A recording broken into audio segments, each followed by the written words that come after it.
Good morning, welcome back to In the Garden, and Paul, we're out here enjoying some sunshine. What is today's topic? Well, Taft, you see here this beautiful tree, a nut-all oak, newly planted, just went in the ground. That's our topic today. I have a question for you. Yes, sir? How did it get here? Ho. Well, to answer that question, we got to go back in time.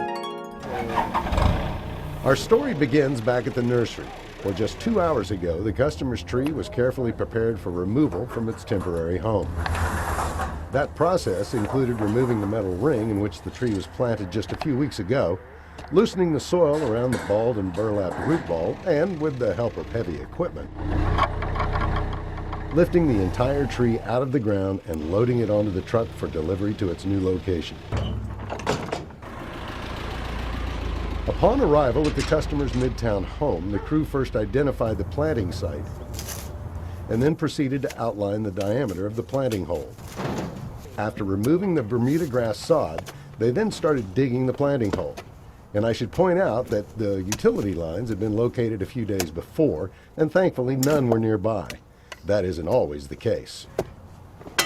Digging turned out to be fairly easy, but that isn't always the case either. Sometimes it takes more than a shovel to dig a planting hole. Sometimes it takes a pickaxe. Still, what would take me a few hours to complete, and Taft even longer, 4 guys with shovels digging in relatively good soil were able to tackle the job in less than half an hour. They dug the hole roughly a foot wider than the root ball of the tree.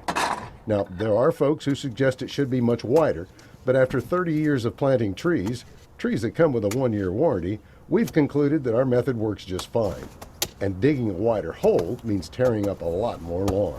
So after a few final adjustments to make sure the hole is indeed the proper depth, it's time to unload the tree, which I should have mentioned earlier, weighs about 500 pounds. Another reason to have 4 strong guys doing the work for you. And now it's time for the best part of the process.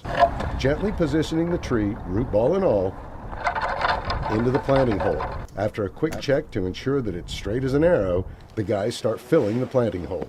Along the way, they add a starter fertilizer to get the tree off to a good start, and tamp the soil as they go to eliminate any air pockets.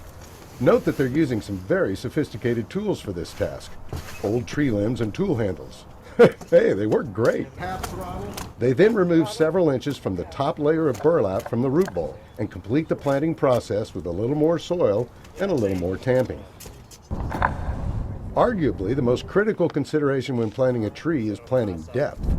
Ideally, the root ball should be a few inches above ground level, even higher in heavy clay soils. If planted too deeply, the tree may not survive. I always try to remind people that you're planting a tree, not burying it.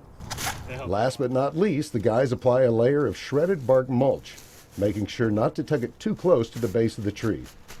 And with that done, the last step involves cleaning up the job site and hauling away the excavated soil and remaining sod.